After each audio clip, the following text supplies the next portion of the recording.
नमस्कार। आइए आपका स्वागत है हमारे यूट्यूब चैनल आकाश लेक्चर में। आज हम देखेंगे biology class 11th NEET chapter 21 तंत्रिकीय नियंत्रण एवं समन्वय। पीडीएफ नोट्स के लिए आप हमारे टेलीग्राम चैनल या ग्रुप को ज्वाइन कर सकते हैं।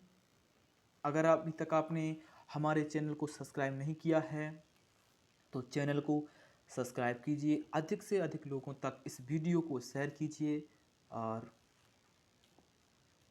अधिक से अधिक लोगों तक हमारे इस लेक्चर को पहुंचाइए।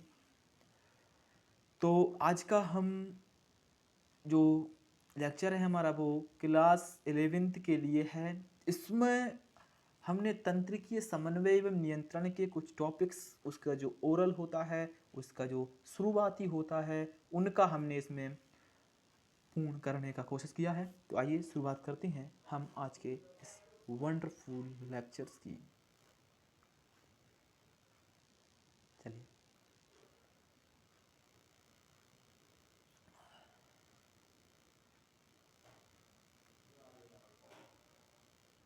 चलिए अब शुरुआत करते हैं हम आज के इस लेक्चर की। सबसे पहले इसमें देखेंगे तंत्रिकीय तंत्र होता क्या है। तंत्रिकीय तंत्र क्या है? तो सभी प्राणियों का जो तंत्रिका तंत्र होता है एक अति विशिष्ट प्रकार की कोशिकाओं से बनता है। जो विशिष्ट प्रकार की कोशिकाएं होती हैं उनके द्वारा प्रत्येक मनुष्य का जो तंत्रिका तंत्र है उसका निर्माण होता है। एक विशिष्ट कोशिकाओं के द्वारा जो है तंत्रिका तंत्र का निर्माण होता है, जिन्हें हम तंत्रिकी कोशिका कहते हैं।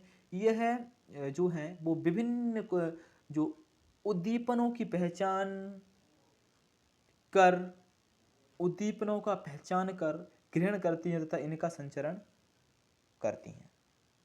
इनका क्या करती हैं भाई? संचरण करती हैं। चलिए आगे चलते हैं।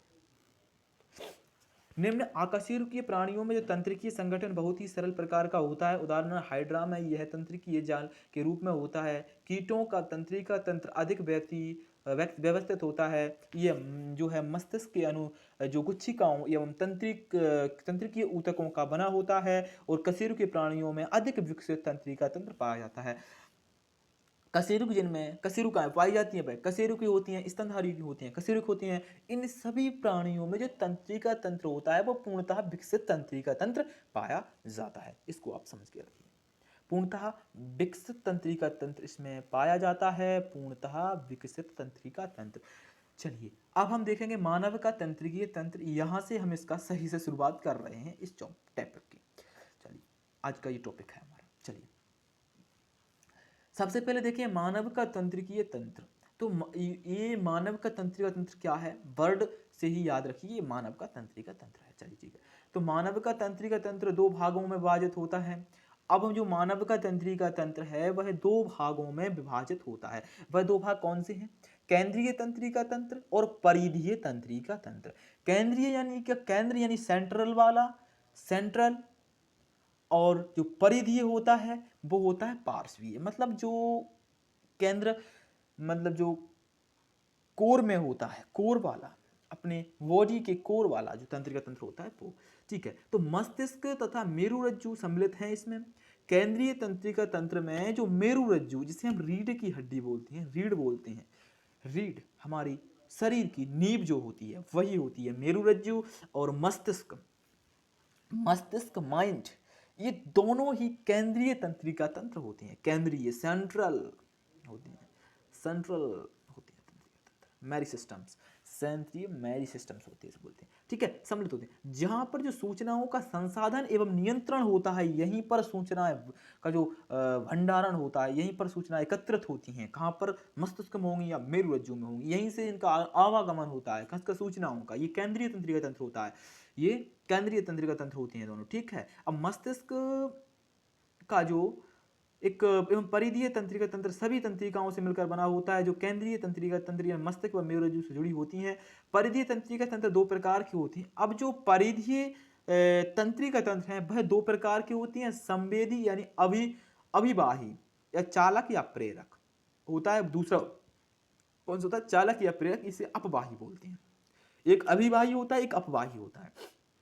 तो अभिवाही तंत्रिका तंत्र जो है उद्दीपनों को ऊतक अंगों से केंद्रीय तंत्रिका तक उनका चालन व अभिवाही तंत्रिका मतलब ये जो अभिवाही होता है उनका जो भी संदेश होते हैं उनका वाहन करता है, करने वाला, उनका परिवहन करने वाला तंत्रिका तंत्र होता है अभिवाही तंत्रिका तंत्र। मतलब कोई भी सूचना जो है तंत्रिका तंत्र को दी जानी है तो वो इसके द्वारा चलकर आएगी, ट्रांसपोर्ट होकर किसके द्वारा आएगी, अभिवाही तंत्रिका तंत्र के द्वारा। और फिर जो हैगा कौन सा, अपवाही तंत्रिका तंत्र, उनको क्या करेगा, केंद्रीय तंत्रिका तंत्र तक जो चालक व अपवाही तंत्रिका तंत्र उनका नियमन व उद्दीपनों को केंद्रीय तंत्रिका तंत्र में संबंधित परिधीय ऊतकों तक पहुंचाती है।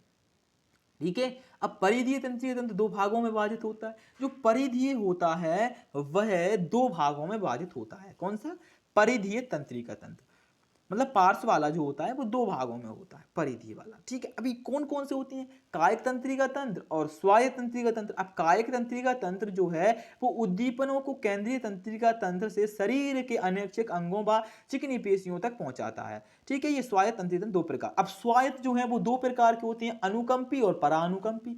इनका जो वर्गीकरण किया गया है वो देखेंगे हम। स्वायत्त व यानी कि अनुकंपी व परानुकंपी ये बहुत ज्यादा इंपॉर्टेंट होते हैं।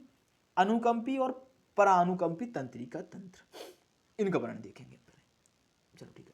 अब हम देखेंगे न्यूरॉन क्या तंत्रिका, जो तंत्री कोशिका यानी न्यूरॉन तंत्रिका तंत्र की संरचनात्मक क्रियात्मक इकाई होती है, इसको देखेंगे सबसे पहले। अब हम तो न्यूरॉन एक सूक्ष्मदर्शीय संरचना है जो तीन भागों से मिलकर बनी होती है, कोशिका काय, दुमाग्छ, तंत्रिकाक्ष, इन तीन भागों से मिलकर बनी होती है। तो कोशिका काय में कोशिका द्रव्य व प्रारूपिक कोशिका व विशेष जो दानेदार या अंगक या जिसे निसेल ग्रेन्यूल पाए जाते हैं, जिसमें ठीक है निसेल ग्रेन्यूल पाए जाते हैं, छोटे छोटे तंतु कोशिकाओं कायों से प्रवर्धित होकर लगातार विभाजित होती है, तथा जिसमें जो निसेल ग्रेन्यूल पाए जाते हैं। दुमाग्छ, जो दुमाग्छ होती कहलाते हैं, ये तंतु जो है उद्दीपनों को कोशिका काय की ओर भेजते हैं। उद्दीपनों को कहाँ भेजते हैं, ये कोशिका काय, यानी संदेश को कहाँ भेजते हैं, ये कोशिका काय की ओर। एक तंत्रिका कोशिकाओं में एक तंत्रिकाक्ष निकलता है। इसका जो दूरस्थ भाग जो है साकित व प्रत्येक साकित भाग का अंतिम छोर जो है लड़ी नुमा संरचना सिनेप्टिक नोब, जिसे हम सिनेप्टिमल पुटिका भी कहते हैं। इसमें रासायनिक जो न्यूरोट्रांसमीटर्स पाए जाते हैं, इसमें क्या पाए जाते हैं, न्यूरोट्रांसमीटर पाए जाते हैं, जो तंत्रिका या तंत्रिकी आवेगों को कोशिका कायों से दूर सिनेप्सिस या फिर तंत्रिकी जो पेशियां होती हैं या संधि होती हैं उन तक क्या करती हैं, पहुंचाने का कार्य करती हैं। तो तंत्रिकाक्ष या फिर जो दुमाक्ष होता है, दुम्राक्ष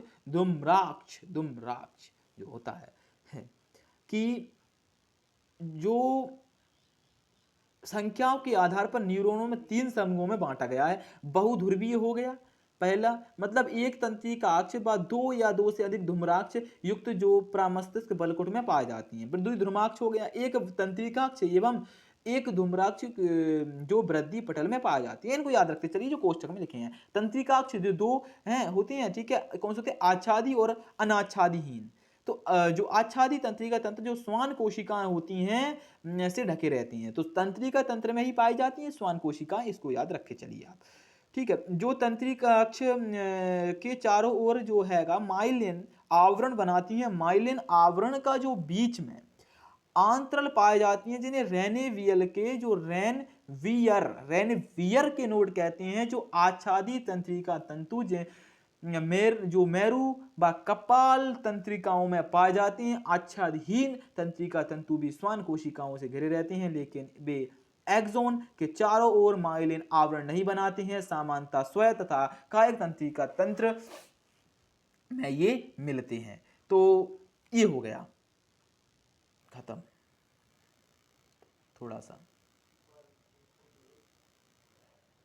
टॉपिक था ये, हमने लिया था आज के लिए इतना ही। अब हम कल से इसके जो महत्वपूर्ण टॉपिक हैं उन पर बात करेंगे, तो बने रहिए हमारे साथ।